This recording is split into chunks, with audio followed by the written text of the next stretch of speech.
At my sister's wedding reception, my mother announced, "I need everyone to know that Melissa has always been my biggest disappointment." She said it right into the microphone during the toast for my sister Bethany's wedding while 200 guests sat frozen with champagne glasses in the air. I was standing by the cake table when she pointed at me and continued, 28 years old and still renting a studio apartment while her sister just married a surgeon. The wedding coordinator tried to take the microphone, but my mother pulled it away. Bethany got into Yale and Melissa went to state school. Bethany runs marathons and Melissa can barely run to catch the bus. My new brother-in-law Mateo stood up to intervene, but my mother wasn't done. I have 3 daughters and 2 of them make me proud every single day. Can you guess which one doesn't? My youngest sister Julia was filming the speeches for Bethany and her phone was still recording. My Aunt Helen tried to grab my mother's arm, but she brushed her off. You want to know something else? Last summer at the family reunion, Melissa was the only one who didn't help with Grandma when she fell. She just stood there. That was a lie and everyone who was there knew it. I was the one who called 911 while my mother screamed and my sisters froze, but I kept my mouth shut because arguing would make it worse. My dad finally got to the microphone and wrestled it away while apologizing to the guests. My mother walked straight toward me with her wine glass still in hand. "You're ruining your sister's day by making this about you." She said it loud enough for nearby tables to hear. "I haven't said a word," I replied quietly. "Your presence is enough. Look at you in that cheap dress from Target. Your sisters wore designer gowns." The dress was actually a gift from Julia, who bought it at a boutique, but my mother didn't care about facts when she was on a tear. That's when my Uncle Richard walked over. He'd been watching from the bar and his face was red, but not from drinking. "That's enough, Louise. You're embarrassing yourself." My mother turned on him immediately. "This is family business, Richard. Mind your own." But Richard didn't back down. "Melissa is family, and you've been doing this to her since she was 8 years old." The mention of age 8 made my mother's face change. Several relatives suddenly looked uncomfortable. We agreed never to discuss that. My mother hissed at Richard. "You agreed. The rest of us just watched you torment one kid while spoiling the other 2. Richard was Dad's brother and had been at every family event for 30 years. Bethany walked over in her wedding dress trying to calm everyone down. "Please, can we just enjoy the reception? This is supposed to be my special day." My mother immediately softened for her. "Of course, sweetheart. I was just trying to give a loving toast." Julia stopped recording and walked over to me. "I got everything she said on video," she whispered. "I've been recording her outbursts towards you for 3 years." That surprised me because Julia usually stayed neutral in family drama. "Why?" I asked her. "Because what Richard said is true. She's been doing this since Bethany was born when you were 8. You became the scapegoat the moment she had a second daughter to compare you to." My dad appeared then, looking tired. "Melissa, can we talk outside?" I followed him to the parking lot where he lit a cigarette, which he only did when extremely stressed. "Your mother is sick," he said finally. "She has been for years, but she refuses to get help. The doctors think it's narcissistic personality disorder triggered by postpartum psychosis after Bethany was born. This was the first time anyone had admitted something was actually wrong. She fixated on you as the bad one and Bethany as the golden child. Julia came later and got labeled the peacemaker. Once she created those roles in her head, she couldn't see you any other way." I asked why no one ever intervened. "We tried. Your grandparents threatened to cut her off if she didn't get therapy. She went twice, then said the therapist was incompetent.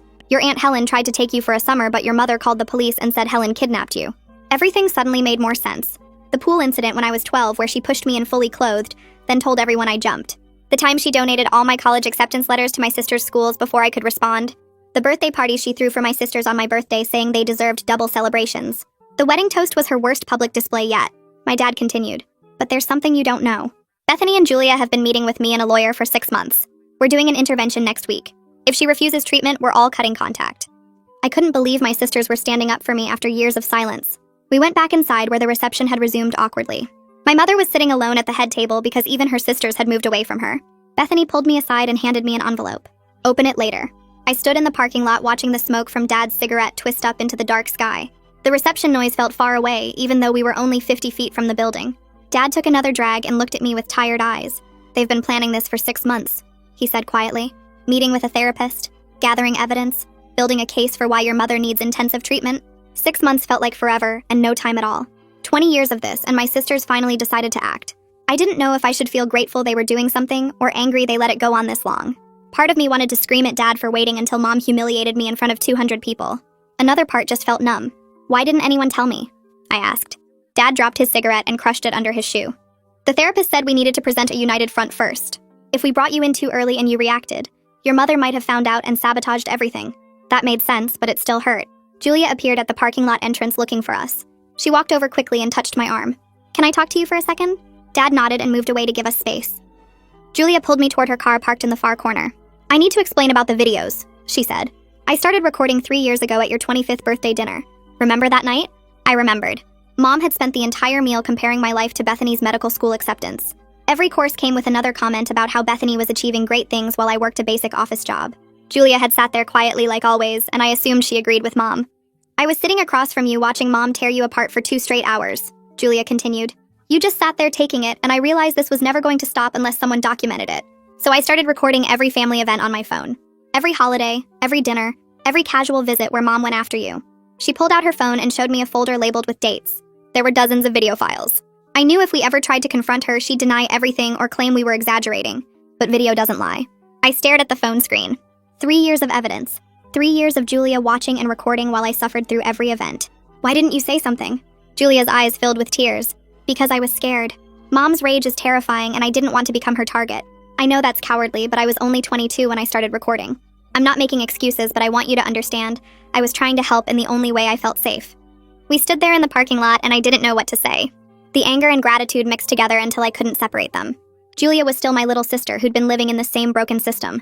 We should go back inside, I finally said. Julia nodded and we walked toward the building together. The reception had resumed, but the energy felt wrong. People were talking too loudly and laughing too hard like they were trying to erase what happened. Mom sat alone at the head table staring at her wine glass. Even her sisters had moved to other tables. Bethany saw me come in and walked over. She was still in her wedding dress looking beautiful and sad. Can we talk tomorrow? She asked quietly. Mateo and I are staying at a hotel tonight for the honeymoon send-off, but I want to see you after we get back in the morning. I agreed, because the envelope she'd given me earlier was sitting in my purse and I hadn't opened it yet. Bethany squeezed my hand and went back to her new husband who was watching Mom nervously from across the room. I said goodbye to a few relatives and left before Mom could corner me again. The drive home took 20 minutes and I spent the whole time replaying the toast in my head. Every cruel word, every comparison, every lie about the family reunion. My studio apartment looked exactly the same as when I'd left it that morning, but somehow it felt different. Mom had mocked this place in front of everyone, called it proof of my failures. But it was mine and I paid for it myself and there was nothing wrong with that. I sat on my bed and finally opened Bethany's envelope. Inside was a check for $15,000 made out to me. Behind it were 3 pages of handwriting and a printed document. I unfolded the letter and started reading. Bethany's handwriting was neat and careful. Dear Melissa, it began. I'm writing this because I don't trust myself to say everything I need to say out loud without breaking down or backing out. I've been in therapy for 2 years working through my own guilt and complicity in Mom's treatment of you. My therapist helped me understand that I benefited from a system that hurt you, and staying silent made me part of the problem. The letter went on for 3 pages.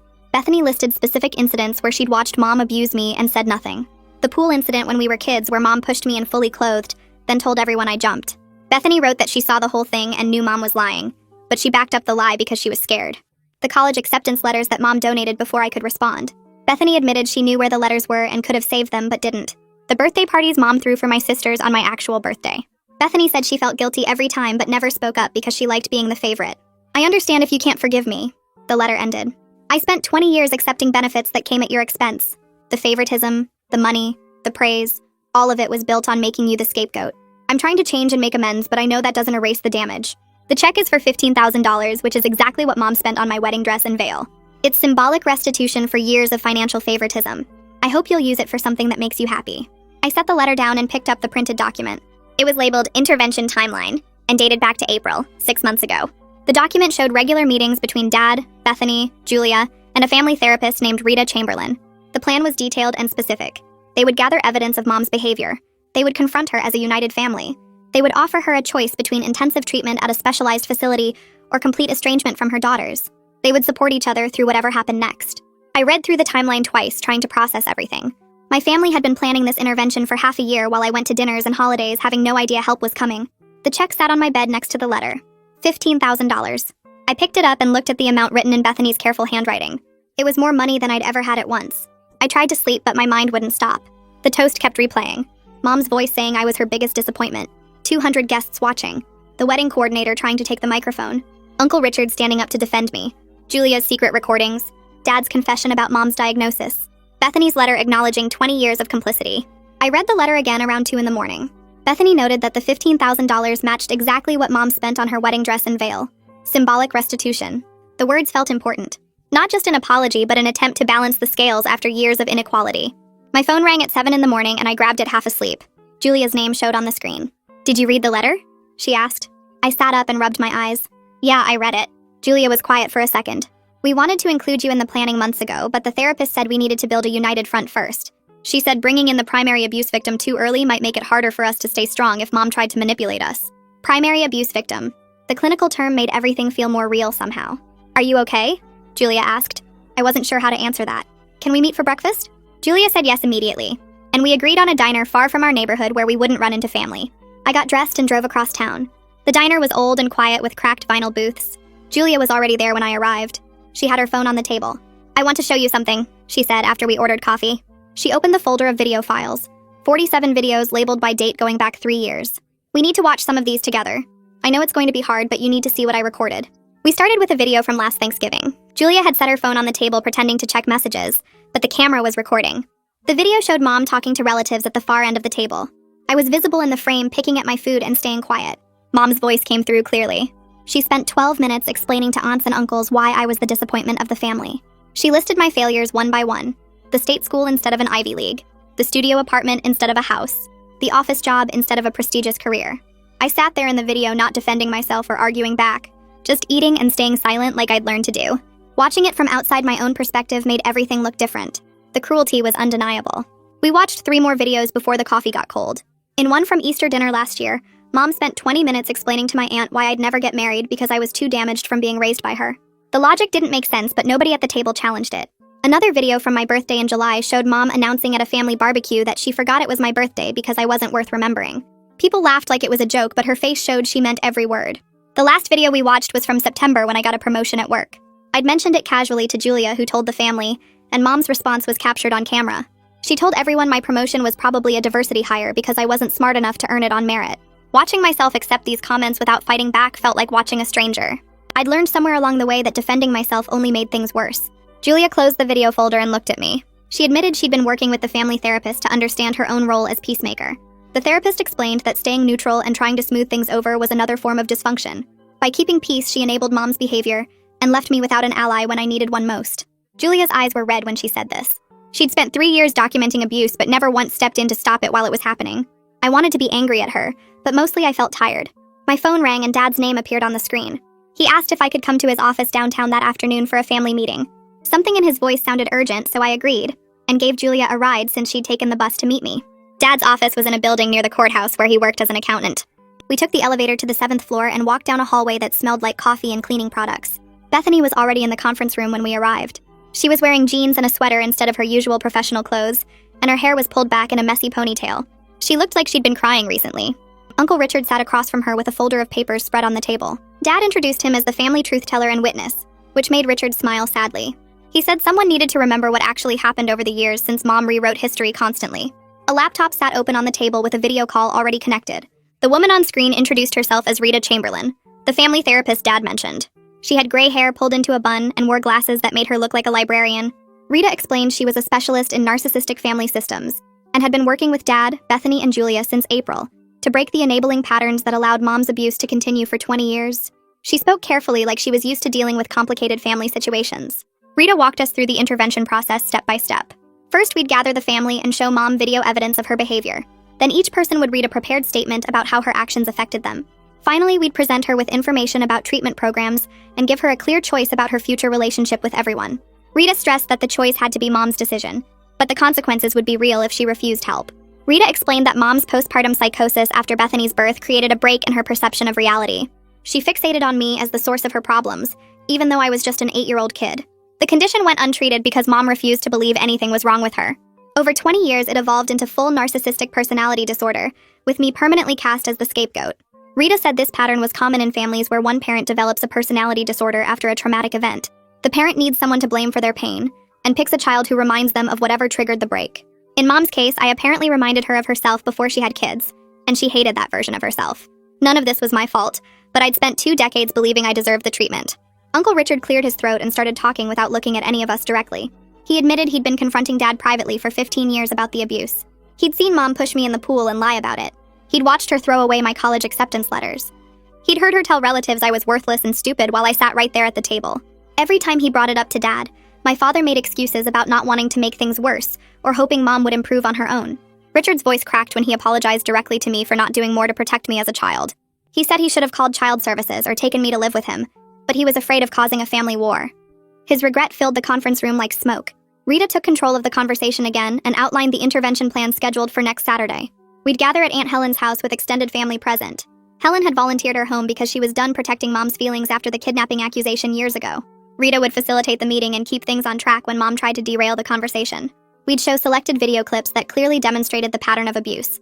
Each family member would read their prepared statement without interruption. Then we'd present Mom with brochures for 3 intensive treatment programs that specialized in personality disorders. The programs ranged from 8 weeks to 6 months and included individual therapy, group sessions, and family counseling. Dad's insurance would cover most of the cost, so money wasn't an excuse. Mom would have to choose between committing to treatment or losing contact with her daughters and facing separation from Dad. The choice was hers, but the family was united in refusing to continue the current situation. Rita stressed that we needed to be prepared for Mom to react with rage, denial, or attempts to play the victim. She might try to turn family members against each other or claim we were ganging up on her. We had to stay strong and stick to the plan no matter how Mom responded. Bethany looked at me from across the table and asked if I was willing to participate in the intervention. She acknowledged that I'd already been hurt enough and had every right to refuse. Nobody would blame me if I wanted to stay away from the whole situation. I sat there thinking about 20 years of accepting abuse as normal. I thought about the wedding toast and 200 people watching Mom destroy me in public. I told Bethany I needed time to think about it. Rita said through the laptop screen that my response was completely reasonable given everything I'd been through. She offered to meet with me privately before the intervention to talk through my concerns and help me decide what felt right.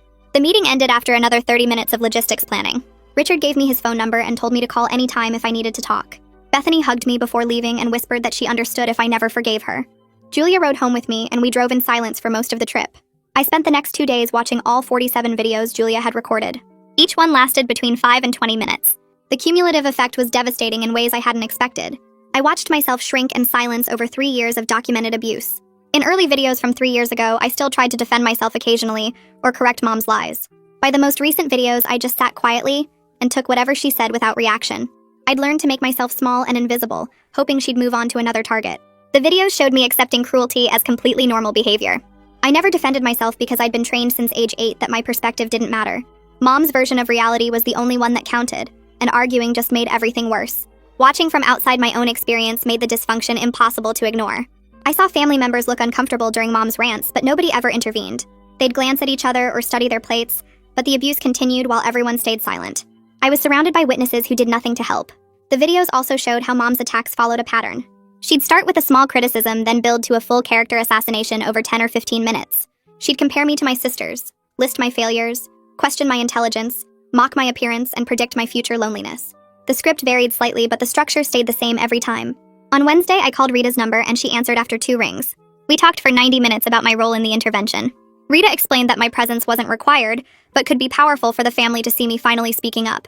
She wanted me to make the decision based on what I needed for my own healing, not what the family needed from me. I'd spent my whole life putting everyone else's comfort ahead of my own well-being. This was my chance to choose what felt right for me without guilt or obligation. Rita asked what I was afraid would happen if I participated. I admitted I was scared Mom would find a way to make it my fault like she always did. I was scared the family would side with her despite the video evidence. I was scared nothing would change and I'd have exposed myself for nothing. Rita listened without interrupting, then asked what I was afraid would happen if I didn't participate.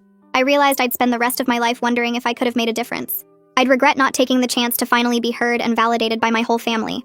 Rita said both fears were completely valid and normal given my history. She reminded me that the intervention was happening regardless of my choice. The family was moving forward with or without me. The question was whether I wanted to be part of my own story or watch from the sidelines again. I decided to participate in the intervention because I realized this was my chance to finally be heard. For 20 years, my perspective had been dismissed and erased. Mom told her version of events and everyone accepted it as truth even when they knew she was lying. This intervention would force the family to listen to my experience without interruption or dismissal. Rita and I spent another hour on the phone role-playing different scenarios. She taught me how to stay calm when Mom tried to provoke me. She showed me how to redirect when Mom attempted to make herself the victim. She prepared me for the likely possibility that Mom would rage and deny everything despite video evidence. We practiced responses to Mom's common manipulation tactics like claiming I was too sensitive, accusing me of lying, or insisting she was only trying to help me improve. Rita reminded me that I didn't need to defend myself or prove anything. The videos spoke for themselves and the family had already decided to take action. My job was just to show up and speak my truth regardless of how Mom responded. By the end of our call, I felt more prepared but still nervous about Saturday. Rita said nervousness was normal and actually helpful, because it meant I was taking the situation seriously. Thursday evening, Julia showed up at my apartment with a notebook and her laptop. We sat on my couch and stared at blank pages for 20 minutes before either of us could write anything. Rita told us to focus on specific facts and how they made us feel, but every memory felt too big to fit into words. I wrote about the pool incident first because that one was clear in my mind. Mom pushed me into the deep end fully clothed during a family barbecue when I was 12. I couldn't swim well and panicked, swallowing water and flailing while everyone watched from the deck.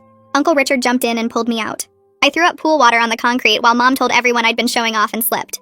Bethany backed up her story even though she'd been standing right there and saw the whole thing. I wrote that down in simple sentences. Mom pushed me. I almost drowned. She lied about it. Bethany lied too. I felt scared and confused because I didn't understand why my own mother would hurt me on purpose. Julia showed me what she'd written about being the peacemaker. She described Christmas 3 years ago when Mom spent the entire dinner criticizing my job, my apartment, and my clothes. Julia tried to change the subject 5 times, and finally just sat there in silence because defending me would have made Mom angrier. She wrote that her silence felt like betrayal, and she'd hated herself for it ever since. We worked for 3 hours filling pages with incidents we'd both witnessed or experienced. The donated college letters, the birthday parties, the family reunion lie about grandma. Each memory felt heavier than the last. Friday morning, Dad called and asked me to meet him at a coffee shop downtown. He brought a folder thick with papers and set it on the table between us. Medical records from Mom's brief therapy attempts in 2009 and 2011. He'd requested them from her psychiatrist doctor. Warren, using a medical power of attorney Mom had signed years ago for insurance purposes. The diagnosis was right there in black and white. Narcissistic personality disorder with paranoid features. Doctor. Warren wrote detailed notes about Mom's distorted perception of me, her inability to accept responsibility for her behavior, and her pattern of blaming others for her emotional state. He recommended intensive therapy twice a week plus medication. Mom attended 4 sessions, then stopped showing up. She told Dr. Warren he was incompetent and biased against mothers who had high standards for their children. Dad's hands shook as he showed me the pages. He'd known about this diagnosis for 14 years and done nothing. I asked him why he waited so long. He said he was scared of her rage and scared of losing his daughters if he divorced her. He thought he could manage the situation by protecting us when he could and minimizing damage where he couldn't. But he realized after the wedding toast that managing wasn't enough. The abuse had escalated to public humiliation, and he couldn't pretend anymore that things would get better on their own. That afternoon, Bethany called and asked if she could come over. She arrived with coffee and sat on my couch looking nervous. She told me about the wedding planning and how Mom tried to control every decision. The venue wasn't fancy enough. The flowers were the wrong color. The guest list included too many of Mateo's relatives and not enough of ours. Mateo's parents noticed Mom's behavior during planning meetings and started excluding her from key decisions. They took over coordinating with vendors and told Mom she could attend the wedding as a guest, but not as a planner. That's when Mom's criticism got mean. She told Bethany that Mateo's family was low class and the wedding would be embarrassing. She said Bethany was making a mistake marrying into a family with no social standing. Bethany finally told her to stop or she wouldn't be invited at all. Mom went quiet for 2 weeks, then showed up at the reception with that toast already planned. She chose to attack me instead of Bethany because I was the safe target. Bethany knew this and felt horrible about it. She said Mom's revenge for being excluded should have landed on her, not on me. But Mom's psychology didn't work that way. The golden child stays golden. The scapegoat absorbs the rage. Later that evening, Uncle Richard called with information about Aunt Helen. She'd been ready to host this intervention for at least 5 years. She never forgave Mom for calling the police that summer when she tried to take me for a break from the family. Helen had planned a month of normal activities. Swimming lessons, library visits, day trips to the beach. Just regular aunt and niece time away from Mom's constant criticism. Mom called the police on day 3 and reported a kidnapping. Officers showed up at Helen's house and questioned both of us. I was 13 and terrified. I told them I wanted to stay with my aunt, but Mom insisted I'd been coerced. The officers made me go home. Helen tried to fight it legally, but Mom threatened a restraining order. Richard said Helen had been waiting for the family to finally take action against Mom's behavior. She offered her house for the intervention immediately when Dad asked. She wanted to be part of holding Mom accountable after years of watching from the sidelines. Friday night, I couldn't eat dinner. My stomach felt tight and my hands wouldn't stop shaking. Julia came over around 8 with bags of snacks and her laptop loaded with movies. We tried to watch a comedy, but I couldn't focus on the screen. Every time I closed my eyes, I saw Mom's face at the reception, twisted with satisfaction as she humiliated me in front of 200 people. Julia paused the movie and asked what I was most scared of. I told her I was scared Mom would find a way to make this my fault like she always did. I was scared the family would believe her version of events even with video evidence. I was scared nothing would change and I'd have exposed myself for nothing. Julia reminded me that Dad and Bethany were already committed to the intervention regardless of my participation. The family was moving forward with or without me. The question was whether I wanted to be part of my own story or watch from the sidelines again. We stayed up until 3 in the morning watching movies and eating popcorn. Julia fell asleep on my couch and I lay awake staring at the ceiling thinking about tomorrow. Saturday morning felt surreal. I showered and dressed in comfortable clothes because Rita said the intervention might last several hours. Julia woke up and we drove to Aunt Helen's house together. We arrived at 10 and found the living room already set up with chairs arranged in a circle. Dad was there looking exhausted. Bethany sat near the window with Mateo beside her for support. Uncle Richard stood by the fireplace talking quietly with Helen.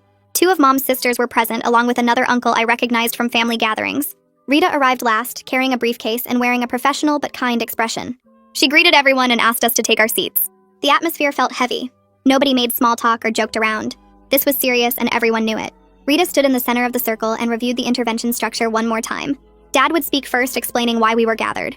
Then Julia would show selected video clips on her laptop. After that, each family member would read their prepared statement. Finally, we'd present Mom with information about 3 treatment programs and give her a clear choice. Rita emphasized that we needed to stay calm regardless of Mom's reactions.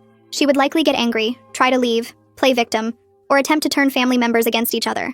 Our job was to remain united and hold firm boundaries. If Mom refused treatment, we would all commit to no contact. Dad would file for separation. The daughters would block her number and refuse visits.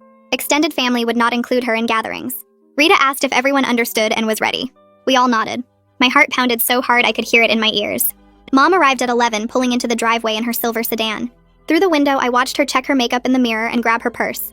She walked up to the door expecting a casual family brunch that Dad had invented as a cover story. Helen opened the door, and Mom stepped inside with a smile that died the second she saw the room set up. Her eyes moved from the circle of chairs to Rita standing in the center, to the serious faces of 10 family members. Her expression shifted from confusion to suspicion to rage in about 5 seconds. She looked at Dad and her voice came out sharp. "What is this?" Dad gestured to an empty chair. "We need to talk." Mom's face flushed red and she started backing toward the door. "This is a setup. I'm not staying for this." Uncle Richard moved to block the doorway. His voice was calm but firm. "You need to hear what we have to say. If you leave now, you'll lose contact with your daughters." Mom stared at him like he'd slapped her. "You can't threaten me and my own family." Richard didn't move. "We're not threatening you. We're telling you the truth about what happens next." Mom stood frozen for a long moment, then walked stiffly to the empty chair and sat down. Her arms crossed over her chest and her face twisted into an expression I'd seen 1,000 times. Defensive rage mixed with calculating anger. She was already planning her counterattack. Rita introduced herself and explained that we were gathered because we love Mom, but can no longer watch her behavior harm the family. We were going to share some difficult truths and present her with options for getting help. Mom interrupted immediately. "This is an ambush. You're all ganging up on me like you always do." Rita's voice stayed steady. "We're here because your behavior toward Melissa has caused serious harm for 20 years. We have evidence we'd like you to see." Mom's eyes found me across the circle and her expression turned cold. "Of course this is about Melissa. She's always been the problem in this family and now she's turned all of you against me." Julia pulled her laptop from her bag and set it on the coffee table in front of Mom's chair. The screen glowed blue as she opened a folder labeled with dates spanning 3 years. Rita nodded at her to begin, and Julia clicked the first file. The video opened with our Thanksgiving table from last year, the camera angle showing Mom at the head with me sitting 4 seats down. Mom's voice filled the room clear and loud as she spoke to Aunt Helen about my job. She spent 12 minutes listing every way my career fell short compared to Bethany's medical residency and Julia's graduate program. The camera captured my face as I pushed food around my plate and said nothing, while relatives shifted uncomfortably, but nobody interrupted. Mom on screen gestured at me with her wine glass and told everyone I'd probably never advance beyond my current position because I lacked ambition. The mom sitting in Helen's living room watched the screen with her arms still crossed.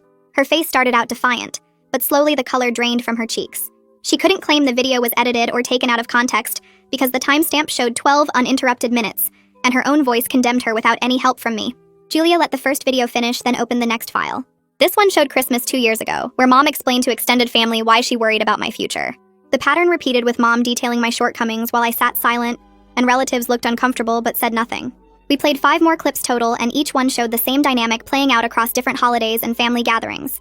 Mom on screen criticized my apartment, my car, my clothes, my choices, always with me present, and always with that same tone mixing pity and contempt. The cumulative evidence built into something impossible to deny. By the 3rd video, 2 of my aunts were crying quietly. By the 5th, Uncle Richard had his head in his hands. The mom in the chair watched herself humiliate me over and over with her face cycling through emotions I couldn't quite read. When the videos ended, Rita asked if Mom understood what we'd just shown her. Mom opened her mouth, then closed it and said nothing. Dad pulled folded papers from his jacket pocket and smoothed them on his lap. His hands shook slightly as he began reading his statement out loud. He apologized to me for 20 years of failing to protect me from Mom's abuse. His voice cracked when he explained how his fear of Mom's rage made him complicit in everything she did. He described specific times he should have intervened, but didn't because keeping peace felt easier than confronting her. He told Mom directly while looking at her that her behavior toward me was unacceptable and had to change. If she refused treatment, he was prepared to file for separation, because he couldn't watch her destroy our daughter anymore. Mom's face went pale again and she started to speak, but Dad held up his hand. He wasn't done reading. He listed the ways he'd enabled her by making excuses, by minimizing the damage, by prioritizing her feelings over my well-being. When he finished, he folded the papers and looked at me with tears on his face. The apology didn't erase 20 years, but hearing him finally acknowledge the truth out loud mattered more than I expected. Bethany stood next and her hands trembled so badly the paper rattled. She read in a shaking voice about benefiting from being the golden child while I suffered. She acknowledged that every compliment Mom gave her came at my expense. Every achievement she celebrated meant another comparison that hurt me. She told Mom the favoritism damaged both of us in different ways. It gave Bethany an inflated sense of superiority she had to unlearn in therapy, and it taught me I was fundamentally less worthy. She said she was ashamed it took her 28 years to stand up for her sister, when she should have done it at age 10 or 12 or 15. She described specific incidents where she stayed silent, including the pool pushing where she watched Mom shove me, then lie about it to everyone. She told Mom she couldn't be the golden child anymore, because the role required someone else to be the scapegoat, and she refused to participate in that dynamic. When Bethany sat down, she was crying, and I realized I was too. Julia read her statement standing near the window with afternoon light behind her. She focused on her role as peacemaker, and how Mom's dysfunction forced her to choose between keeping peace and protecting me. For years, she chose peace because that felt like the only way to survive in our family. She described the weight of staying neutral while watching Mom abuse me, the guilt of filming secretly instead of intervening openly, the shame of being 25 years old before finding the courage to act. She told Mom she was done prioritizing Mom's feelings over basic human decency. She wouldn't attend any family events where Mom mistreated me, and she'd use her video evidence to document any future abuse. She said the peacemaker role was just another dysfunction, and she was breaking free from it even if that meant conflict. When she finished, she walked over and sat next to me on the couch and took my hand. Uncle Richard stood with his statement in one hand and reading glasses in the other. His voice came out steady and firm as he read about watching Mom's abuse escalate over 20 years while the family stayed silent. He named specific incidents, including the pool pushing when I was 12, the donated college letters that destroyed my options, the birthday parties thrown for my sisters on my birthday. He told Mom her behavior had been witnessed and documented by everyone present, and we all shared responsibility for letting it continue. He said he confronted Dad privately for 15 years, but should have made the confrontation public much sooner. He described the family system that allowed one person's cruelty to dominate everyone else's behavior through fear and avoidance. He told Mom directly that her actions were abusive regardless of her mental health diagnosis, and she needed to take full responsibility without excuses. When he sat down, he looked at me and mouthed an apology. Aunt Helen stood without papers and spoke from memory with barely controlled anger in her voice. She described the summer she tried to give me a break from Mom's abuse by inviting me to stay with her family.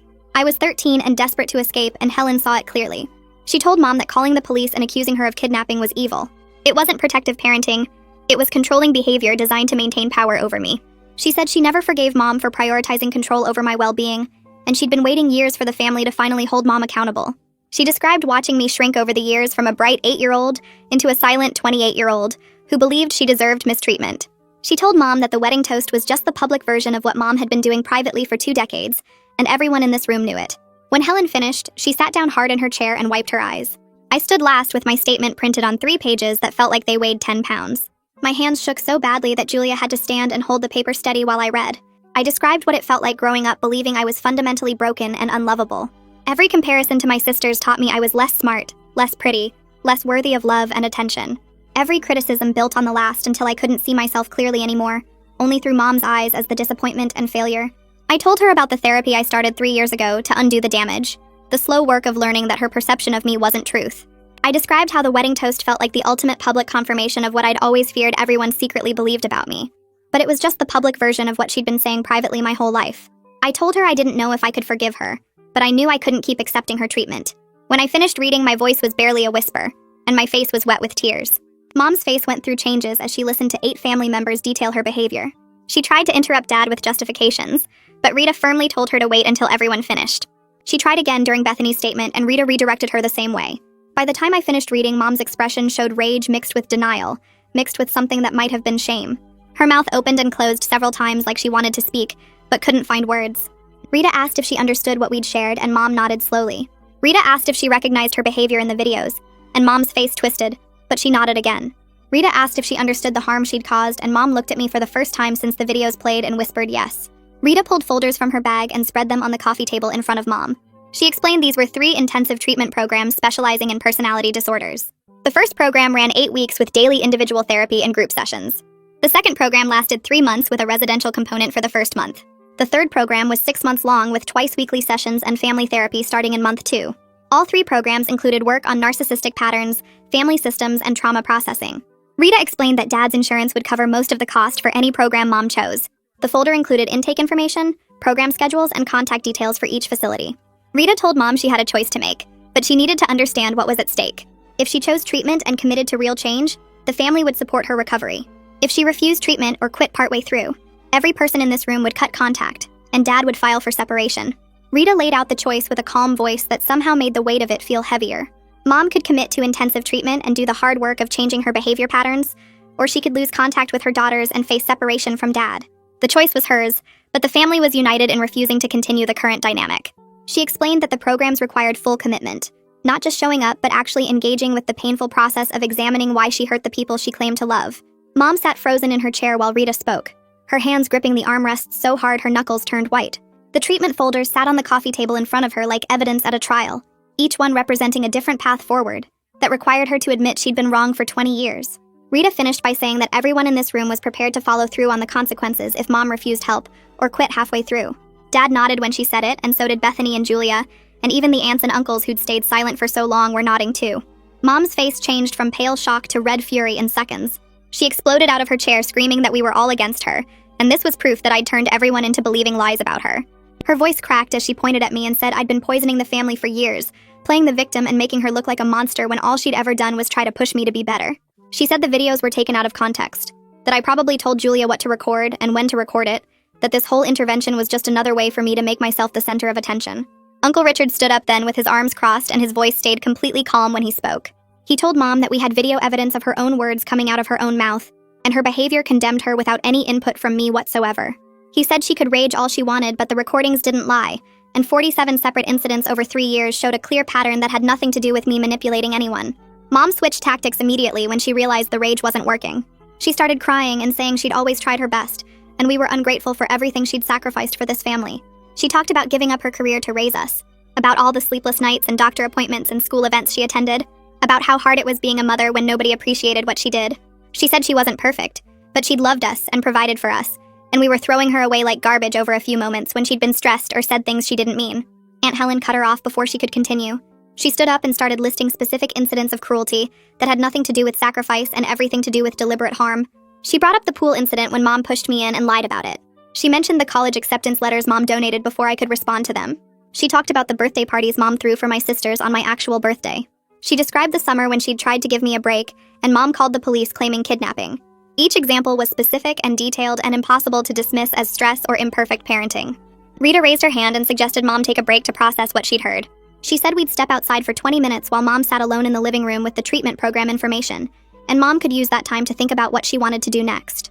We all filed out through the back door into Aunt Helen's yard while Mom stayed inside. Through the window, I could see her sitting on the couch with the folders spread around her, and her hands were shaking as she picked up each program description and read through the details. Dad stood next to me on the patio and lit another cigarette even though he'd already smoked 2 today. Bethany and Julia huddled together talking quietly, and the aunts and uncles formed their own group near the fence. Nobody knew what Mom would decide, and the waiting felt worse than the confrontation had been. I watched her through the window reading about intensive therapy and group sessions and family counseling, and I wondered if any part of her actually understood what she'd done to me, or if she was just calculating which choice would cost her less. When we went back inside after 20 minutes, Mom looked different somehow. Her shoulders were slumped forward and her face had lost that hard defensive expression she'd worn during the videos. She looked smaller sitting there, surrounded by the treatment folders, like she'd deflated into something more fragile than the raging woman who'd screamed at us earlier. She asked in a quiet voice if I really believed she'd been abusive. Her eyes met mine for the first time since the videos had played, and there was something in her expression that wasn't rage or manipulation. I told her yes. The evidence was undeniable, and I'd been damaged by her treatment since I was 8 years old. I said the wedding toast was just the public version of what she'd been saying privately for 20 years, and every comparison to my sisters had taught me I was less smart, less pretty, less worthy of love and attention. I told her about the therapy I'd started 3 years ago to undo the damage, about the slow work of learning that her perception of me wasn't truth. She flinched when I said that last part like I'd slapped her. Mom started crying then, but the tears looked different from her usual manipulative displays. Her face crumpled and she covered it with her hands while her shoulders shook. She whispered that she didn't remember it being this bad, that in her mind she'd just been trying to motivate me to do better, like her own mother had done with her. Rita moved closer and gently explained that narcissistic personality disorder often involves distorted perception and memory, which was why treatment was essential. She said Mom's brain had created a version of events that protected her from seeing herself as cruel, and that protective mechanism was part of the disorder. Rita told her that recovery would mean facing the real memories instead of the edited versions, and that process would be painful but necessary if she wanted to heal. Mom kept crying and asked if she was really that sick, if she'd really hurt me that badly without knowing it. Rita said yes. The damage was real and documented, and acknowledging that reality was the first step toward change. Dad knelt down next to Mom's chair and took her hand. He told her he loved her, but he couldn't watch her destroy their daughter anymore. His voice was steady, but I could see tears in his eyes when he said he'd spent 20 years being too afraid to act, and he was done being a coward who enabled her abuse. He said he was prepared to support her through treatment if she chose to go, but if she refused, he'd file for legal separation, and the girls would have no contact with her. He told her she'd miss future grandchildren and family milestones, that she'd spend holidays alone while the rest of us built a healthier family without her. He said he knew that sounded harsh, but the stakes were too high to pretend anymore, and she needed to understand what she stood to lose if she didn't change. Mom squeezed his hand and asked what would happen to them, to their marriage. Dad said that depended entirely on whether she committed to real change or just went through the motions to avoid consequences. The weight of potential consequences seemed to break through Mom's defenses in a way the videos and statements hadn't. She picked up the treatment folders again and started asking questions about the programs. She wanted to know how long they took, whether she'd have to go away somewhere, or if she could stay home, what the daily schedule looked like, whether she'd have to talk about private things in front of strangers. She asked what would happen if she tried but couldn't change, if the disorder was too strong or too deep to fix. Her vulnerability in this moment felt genuine in a way I'd never seen from her before. She wasn't performing or manipulating, she was actually scared about what came next. Rita answered each question patiently, explaining that the 8-week program had daily sessions, but she could live at home, while the longer programs included residential components. She said group therapy would be part of any program, because hearing from others with similar patterns helped break through denial. Rita explained that change was possible, but it required Mom to acknowledge the harm she'd caused, take responsibility without justifications, and commit to intensive therapeutic work. She said the process would be difficult and uncomfortable, because Mom would have to examine beliefs and behaviors she'd held for decades. She'd have to sit with the reality of how much damage she'd done to me, and she couldn't minimize it or explain it away. Rita told her that some people with narcissistic personality disorder did make real progress in treatment, but it required them to push through shame and resistance instead of falling back on old defensive patterns. The alternative was losing her family permanently, and that wasn't a threat. It was just the natural consequence of refusing to address behavior that harmed the people around her. Rita said the choice was Mom's to make, but she needed to make it today, and everyone in this room would hold her accountable to whatever she decided. Mom looked directly at me for the first time since the videos played and said she was sorry. The words came out barely above a whisper, and her face was wet with tears. It wasn't the full apology I needed, not even close, but hearing her say those words after 20 years of never admitting fault felt significant. Rita told me later when we had a moment alone that any acknowledgement at this stage was significant progress, and real amends would take months of therapeutic work. She said Mom's apology was probably genuine in the moment, but the disorder would try to pull her back into denial and justification once the immediate pressure was off. That's why the treatment commitment had to be ironclad with clear consequences, because without external accountability, Mom would likely slip back into old patterns within weeks. I nodded and watched Mom sitting there looking smaller and more broken than I'd ever seen her, and I didn't know if I felt relief or sadness or just exhaustion from finally being heard. Mom picked up the treatment program brochure with shaking hands and read through the schedule details for several minutes while the rest of us waited in silence. Rita explained that the 8-week intensive program started in 2 weeks on a Monday and required daily attendance from 9 in the morning until 3 in the afternoon, but Mom could live at home and drive herself there each day. The facility was only 20 minutes from our house and offered morning and afternoon sessions depending on participant schedules. Mom asked what the daily sessions would involve, and Rita walked her through a typical day that included individual therapy, group therapy with other people working on personality disorders, skills training for emotional regulation, and homework assignments to practice new behaviors.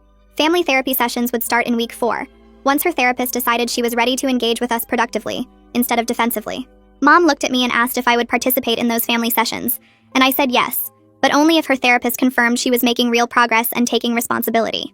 Rita added that the program had strict participation requirements, and if Mom missed more than 2 sessions without medical excuse or showed up, but refused to engage honestly, she would be dropped from the program. Mom nodded slowly and said she would do it. She would enter the program and try to change, even though the idea of facing what she'd done scared her more than anything. Dad reached over and squeezed her hand, which surprised me because I expected him to stay distant after everything that happened today. Rita pulled out a folder with paperwork and explained the clear expectations and consequences that everyone needed to understand before we left this room. If Mom dropped out of treatment voluntarily or got kicked out for non-participation, the family would implement the no-contact boundary immediately, with no second chances or negotiations. Dad would file for legal separation within 1 week and move forward with divorce proceedings. Bethany, Julia, and I would block Mom's phone number, email, and social media, and we would not attend any family events where she was present. If Mom completed the 8 weeks but then minimized her behavior in family therapy sessions or blamed me for her actions, the same consequences would apply because that would prove she hadn't actually changed. Rita emphasized that this wasn't meant to be cruel, but rather to protect me from further abuse and to give Mom clear motivation to take treatment seriously instead of going through the motions. Mom's face went pale as Rita listed each consequence, and she asked what would happen to her relationship with future grandchildren if Bethany or Julia had kids. Rita said bluntly that if Mom refused treatment or failed to change, she would have no relationship with any grandchildren, because her daughters would not expose their children to the same abuse I experienced. That reality seemed to hit Mom harder than anything else we'd said today, and she started crying again, but this time without the manipulative edge I'd seen so many times before. Dad told Mom he loved her and wanted their marriage to survive, but he couldn't watch her destroy our daughter anymore, and he should have drawn this line 20 years ago when the abuse started. Mom whispered that she understood, and she would do whatever it took to keep her family even if the process was painful and humiliating. Rita said we needed to schedule a follow-up family meeting for next week to discuss logistics and boundaries during Mom's treatment, because there were practical details to work out before the program started. She emphasized multiple times that my healing was the priority in all of this, and I got to decide what level of contact I was comfortable with during Mom's 8-week program. If I wanted no contact until family therapy started in week 4, that was completely valid and the family would support that boundary. If I wanted brief phone calls on a schedule or supervised visits, that was also fine as long as I felt safe and respected. Rita made it clear that Mom didn't get to push for more contact than I offered, and any attempts to guilt me or manipulate me into seeing her would result in immediate consequences. Mom nodded and said she would respect whatever boundaries I set, even if it meant not seeing me for a month. We agreed to meet at Rita's office next Saturday morning at 10 to go over the details and make sure everyone understood the plan going forward. Rita reminded us that this was a marathon, not a sprint, and real change would take months or years of continued work beyond the initial 8-week program. She said many people with personality disorders made genuine progress in intensive treatment, but maintaining that progress required ongoing therapy and constant self-awareness about old patterns trying to resurface. Mom asked if she could hug me before she left, and I hesitated for a long moment before saying okay, but keeping the hug brief and stiff. She whispered that she was sorry again, and I didn't respond because words weren't enough after 20 years of damage. Dad and Mom left together, and the rest of us sat in Aunt Helen's living room processing what just happened. The intervention had lasted nearly 4 hours, and I felt completely drained, like every bit of energy had been wrung out of my body. Uncle Richard spoke first and apologized directly to me for not doing more over the years to stop Mom's abuse. He said he confronted Dad privately many times and tried to make family members see what was happening, but he should have been louder and more persistent instead of backing down when Mom threatened to cut people off. Aunt Helen apologized next with tears running down her face as she described the summer she tried to take me away and how helpless she felt when Mom called the police and accused her of kidnapping. She said she should have fought harder and gotten lawyers involved instead of giving up when Mom threatened legal action. My other aunts and uncle each took turns apologizing for witnessing the abuse at family gatherings and staying silent because they didn't want to cause drama or get cut off from the family. One aunt admitted she stopped hosting holidays at her house because she couldn't stand watching Mom tear me down at her dinner table, but she never told anyone that was the real reason. Their apologies didn't erase the damage or make up for decades of inaction, but hearing them acknowledge what happened helped validate my experience in a way I'd never felt before. For 20 years, I'd wondered if I was crazy or too sensitive or actually the problem like Mom claimed, but now I had a room full of witnesses confirming that yes, the abuse was real, and yes, it was as bad as I remembered. Bethany and Julia pulled me aside after the extended family members started leaving and asked if I wanted to stay with one of them for a while, instead of going back to my studio apartment alone. Bethany said she and Mateo had a guest room that was currently empty, and I was welcome to use it for as long as I needed while they settled into married life. Julia offered her spare bedroom and said she worked from home most days, so I wouldn't be alone if I needed company or support. The offer surprised me because my apartment had always been my refuge from family drama, but suddenly the idea of being alone there felt isolating and sad. I accepted Bethany's offer because her house was closer to Rita's office where I'd be meeting for family sessions, and she had more space than Julia's smaller place. Bethany hugged me and said we'd pick up my essentials from my apartment tomorrow, and I could stay as long as I wanted without any pressure or timeline. Having family support felt completely unfamiliar after spending most of my adult life keeping everyone at arm's length to protect myself from Mom's abuse, but I realized I needed to learn how to accept help from people who genuinely cared about me. Mateo appeared and told me their home was my home, and he was glad to have me stay with them while I processed everything that happened. He'd only been part of the family for a few months, but he'd already seen enough of Mom's behavior to understand why this intervention was necessary. Over the next 2 weeks before Mom started treatment, I began individual therapy with a trauma specialist Rita recommended. Dr. Elaine Ayala had been practicing for 15 years and specialized in helping adults recover from childhood scapegoating and narcissistic family abuse. Our first session lasted 90 minutes, and I spent most of it crying as I described growing up believing I was fundamentally defective and unlovable because my own mother couldn't stand me. Dr. Ayala explained that scapegoating was a form of psychological abuse where one family member got blamed for everything wrong in the family system, and that role wasn't based on anything real about me or my behavior. She said children who grow up as scapegoats often internalize the belief that they're the problem and spend their adult lives trying to prove their worth to people who will never acknowledge it.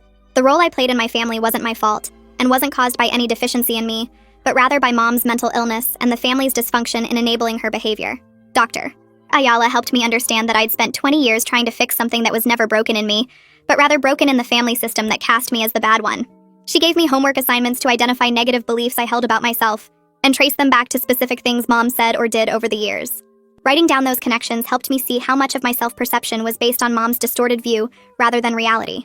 Julia spent hours compiling the video evidence into an organized timeline document for Mom's treatment team. She created a spreadsheet with 47 entries listing the date, location, duration, and brief description of each recorded incident. The document showed clear patterns of escalation over 3 years, with Mom's attacks becoming more frequent and more cruel as time went on. Rita explained that seeing the behavior pattern laid out objectively would be crucial for Mom's therapy work, assuming she was willing to face it honestly instead of making excuses. The treatment facility requested copies of the videos and timeline so Mom's therapist could review them before their first session and understand the full scope of abuse. Julia also created a backup copy and stored it in 3 separate locations, including a cloud service and external hard drive, because she worried Mom might try to destroy the evidence if she got access to it. Rita praised Julia's documentation work and said having concrete evidence instead of just family testimony would make it much harder for Mom to deny or minimize what she'd done. The videos would serve as undeniable proof whenever Mom's disorder tried to rewrite history or shift blame. Dad moved into the guest bedroom at home and told Mom their marriage was on pause pending her treatment progress. He packed up his clothes and personal items from their shared bedroom and set up the guest room as his temporary space with clear boundaries about privacy and separate lives. Mom reportedly cried and begged him to reconsider, but he held firm and said he needed physical and emotional distance while she worked on herself. Dad started his own therapy sessions with a counselor who specialized in codependency and enabling behavior. His therapist helped him understand how his fear of Mom's rage and his desire to keep peace had allowed the abuse to continue for 2 decades when he should have protected me. Dad called me twice during those 2 weeks to apologize again and ask how I was doing at Bethany's house. He sounded tired and sad, but also more determined than I'd ever heard him. He said he was learning to set boundaries he should have established 20 years ago, and he was committed to being a better father even if it meant his marriage ended. Mom started the intensive program on the scheduled Monday, and the first week was reportedly very difficult. Her therapist, Dr. Simmons, called Rita on Friday to coordinate care, and he confirmed Mom was resistant and defensive during sessions, but she was showing up daily, which was more than she'd done in previous treatment attempts. Dr. Simmons said Mom spent the first 3 days insisting the family was overreacting and taking things out of context, but by Thursday she'd started to crack when other group members confronted her behavior. The group therapy component seemed to be particularly challenging for Mom because she couldn't charm or manipulate her way out of accountability when peers who struggled with similar issues called out her defensive patterns. Dr. Simmons told Rita he was cautiously optimistic that Mom might actually engage with treatment this time because the consequences were real enough to motivate her, and she seemed genuinely scared of losing her family. He warned that the first few weeks would be rocky as Mom's defenses broke down, and she had to face uncomfortable truths about herself. In week 2 of Mom's program, she had what her therapist described as a breakthrough during a group session. Another patient in the group confronted Mom about minimizing her behavior, and something about hearing it from a peer rather than family finally cracked her defensive wall. Dr. Simmons called Rita to report that Mom had broken down crying in group, and admitted for the first time that maybe she had been cruel to me, and maybe her perception of me wasn't based on reality. The other group members shared their own stories of scapegoating family members, and Mom saw herself reflected in their behavior in a way she couldn't deny or dismiss. Dr. Simmons said it was a significant moment, but cautioned that one breakthrough didn't mean Mom was cured, or that her progress was guaranteed. People with personality disorders often had moments of clarity followed by regression back into old patterns when the discomfort became too intense.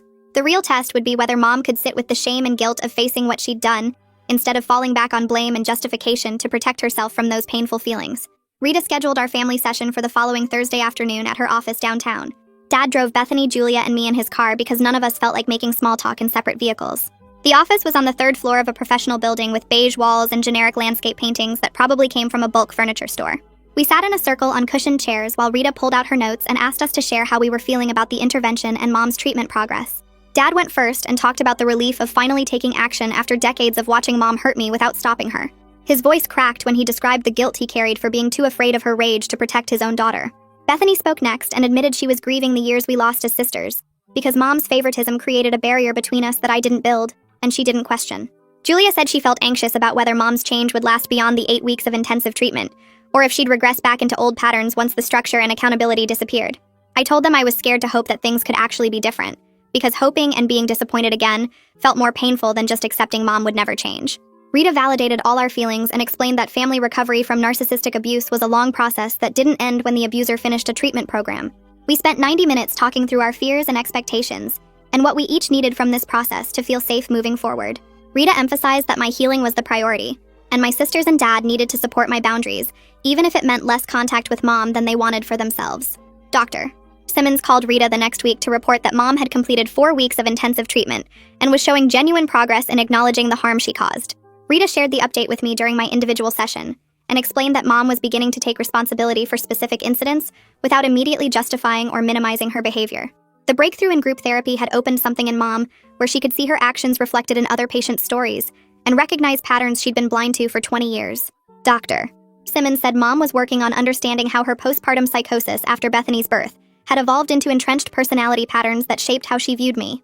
The other group members had confronted Mom about her tendency to blame me for her own feelings, and that peer feedback seemed to land differently than family confrontation. Dr. Simmons cautioned that 4 weeks of progress didn't mean Mom was cured or that her gains were permanent, but he was cautiously optimistic that she was engaging with treatment more honestly than she had in previous attempts. Rita asked if I felt ready to participate in a family therapy session with Mom present in week 5, and I said yes, even though the thought made my stomach hurt. The family therapy session happened on a Tuesday afternoon in a different office at the treatment center where Mom was doing her program. Mom sat across from me looking smaller than I remembered, her face pale without makeup and her hands folded in her lap. Dr. Simmons sat beside her while Rita sat beside me with Dad, Bethany, and Julia filling the other chairs in the circle. Mom pulled out a piece of paper that was clearly prepared with Dr. Simmons's help and started reading an apology that took responsibility for specific incidents, including the wedding toast, the pool incident when I was 12, and years of comparison and criticism that damaged my sense of worth. Her voice shook while she read, and she looked up at me several times like she was checking if I believed her. She said she was sorry for making me the target of her illness, and for creating family roles that hurt all 3 of her daughters in different ways. She acknowledged that her postpartum psychosis had triggered something in her brain that made her fixate on me as the problem, and instead of getting help, she'd spent 20 years reinforcing that false narrative. Dr. Simmons had clearly helped her write this because Mom on her own would never use words like fixate or false narrative or acknowledge that her perception was distorted. The apology wasn't perfect, and I could tell Mom still didn't fully grasp the depth of damage she caused. She talked about incidents like they were isolated mistakes, instead of a systematic pattern of abuse that shaped my entire childhood and young adulthood. Dr. Simmons must have noticed my reaction because he jumped in to explain that this was normal early progress in treatment for personality disorders. Real understanding and changed behavior would take months or years of continued work, not just 8 weeks of intensive treatment that gave her basic tools and awareness. He said Mom was at the stage where she could intellectually acknowledge harm, but hadn't yet developed the emotional capacity to truly sit with the pain she inflicted. That capacity would grow through ongoing therapy if Mom stayed committed to the work, but it required her to keep showing up even when facing her behavior became uncomfortable. Rita asked how I felt hearing Mom's apology, and I said it was a start, but words weren't enough after 20 years of cruelty. I needed to see sustained behavior change over time before I could trust that Mom's progress was real and lasting. Mom asked what she could do to begin making amends, and her question sounded genuine instead of defensive. I told her the truth because Rita had prepared me to be direct about my needs. Show up consistently to therapy twice a week without excuses or cancellations. Stop comparing me to my sisters in any context, whether positive or negative, because comparison was the foundation of how she'd abused me. Acknowledge my accomplishments without qualifiers like, that's good for you, or, at least you tried, that implied I was still less than. Respect boundaries I was going to establish about our contact, because I needed space to heal without her presence triggering me constantly. Mom nodded while I talked and wrote down notes on the back of her apology paper. She asked if I would be willing to have monthly phone calls, and I said maybe eventually, but not yet, because I wasn't ready for regular contact. Dr. Simmons suggested we table the specific contact schedule until Mom completed the full 8 weeks and transitioned to ongoing therapy, and we could revisit boundaries after she demonstrated consistent progress. I spent the next week working with Dr. Ayala to create a written boundary document that outlined what kind of contact I was comfortable with moving forward. The document specified that I would attend monthly family dinners with other family present as a buffer, except brief phone calls on a schedule we agreed to in advance. But I was not available for spontaneous visits or private one-on-one time until I saw sustained behavior change over at least 6 months. I would not discuss my personal life beyond surface-level information, because Mom had used my vulnerabilities against me too many times. I would not accept gifts or money from her because those had always come with strings attached. I would leave immediately if she compared me to my sisters, criticized my choices, or made passive-aggressive comments disguised as concern. Dr. Ayala helped me phrase everything in clear, direct language that left no room for Mom to claim she misunderstood or didn't realize she'd crossed a line. We made copies of the document for Mom, Dad, my sisters, and Rita, so everyone knew exactly what my boundaries were and could support me in enforcing them. Mom completed the 8-week intensive program at the end of October and transitioned to twice-weekly ongoing therapy with Dr. Simmons.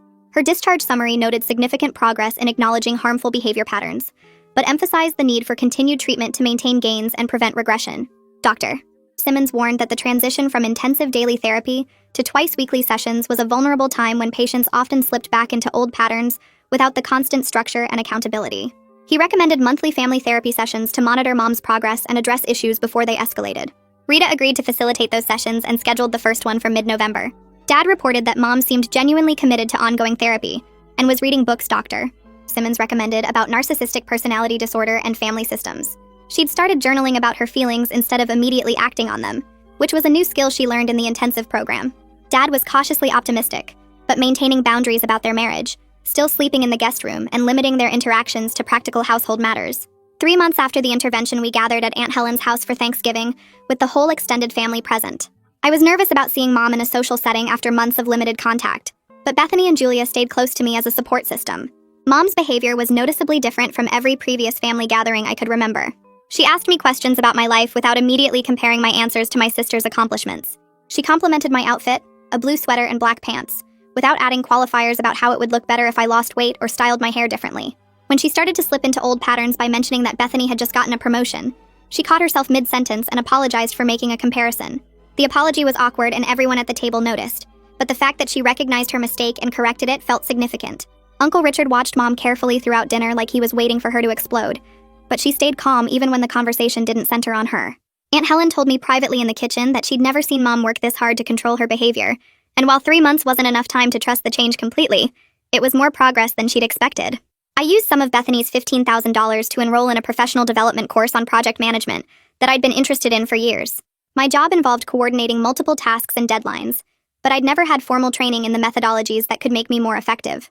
The course met 2 evenings a week for 8 weeks starting in October, and I found that I was actually good at the material when I wasn't constantly hearing mom's voice in my head, telling me I wasn't smart enough. When I mentioned the course at Thanksgiving dinner, mom said she was proud of me for investing in my career development. The words felt strange coming from her mouth after years of hearing that I was the disappointment who couldn't do anything right. I could tell she was genuinely trying because she didn't add any comments about how Bethany already had project management certification or how I should have done this years ago. She just said she was proud and asked what I was learning, and I gave her a brief answer about different planning frameworks. Dad smiled at me from across the table, and I knew he was thinking the same thing I was, that this small moment of mom being supportive without criticism was something we'd waited 20 years to see. Julia and I grew closer through this whole process in ways I hadn't expected. She called me twice a week just to check in, and we started meeting for lunch on Saturdays at different restaurants around the city. She helped me recognize my own strengths that had been invisible under mom's constant criticism. I was good at my job, and my boss had told me multiple times that I was reliable and thorough, which I'd dismissed as basic competence instead of recognizing it as actual skill. I was financially independent despite mom's claims that I was barely surviving, paying my rent on time every month and building savings even if my apartment wasn't as fancy as my sister's places. I had friends from work and my neighborhood who invited me to events, and genuinely seemed to enjoy my company, which meant I was likable, even though mom had convinced me otherwise. Julia pointed out specific examples of times I'd helped her through difficult situations, or made her laugh when she was stressed, and she said those qualities made me a good sister regardless of how mom had framed our relationship. The recognition of my own worth was slow and uncomfortable, because it required dismantling 20 years of mom's programming. But having Julia consistently reflect back my positive qualities made it harder to dismiss them as meaningless. Dad started calling me every Sunday evening around 6 o'clock in early April to give me updates about mom's progress in therapy. He told me during one of these calls that his marriage was slowly getting better as mom continued her twice-weekly sessions with Dr. Simmons, and actually took responsibility for her past behavior without making excuses or blaming me. He sounded cautiously hopeful when he talked about their relationship, but he was careful to maintain the boundaries Rita had helped him establish. And he made a point of telling me privately that protecting me was now his top priority, regardless of what happened between him and mom. The shift in his attitude felt strange after 20 years of him choosing peace over my well-being, but I could hear genuine commitment in his voice when he said he wouldn't let her hurt me again. Mom had started writing me brief letters every 2 weeks as part of her therapy homework. Short notes where she acknowledged specific incidents and took responsibility without justifications. And while the letters didn't erase decades of damage, they showed consistent effort that I'd never seen from her before. Bethany and Julia kept showing up for me in concrete ways, like helping me move furniture when I decided to rearrange my studio apartment, inviting me to casual dinners at their places, and texting me funny memes that had nothing to do with family drama. 6 months after the wedding reception disaster, I was sitting in my studio apartment that I'd redecorated with actual confidence, instead of the shame that used to make me apologize for my space whenever anyone visited. I'd hung artwork I actually liked instead of leaving the walls bare, bought a comfortable chair that fit my budget without worrying what mom would say about it not being expensive enough, and organized my bookshelf to display my collection instead of hiding it in boxes. Mom and I had settled into a limited but civil relationship where we saw each other at monthly family dinners with other people present, and she was learning to ask me questions about my life without immediately comparing my answers to my sister's accomplishments. My sisters were actively making amends through consistent support that went beyond apologies, showing up when they said they would, and respecting the boundaries I'd established about my time and energy. I was building a life where my worth wasn't constantly under attack, and my choices didn't require defense, discovering interests and strengths that had been buried under years of being told I was the family disappointment. The damage from 20 years of being the scapegoat didn't disappear just because Mom was in therapy and my family was trying harder, but I felt genuinely hopeful for the first time that we could function in a healthier way going forward. I was learning who I actually was when I wasn't spending all my energy defending my existence, and that person was turning out to be someone I actually liked.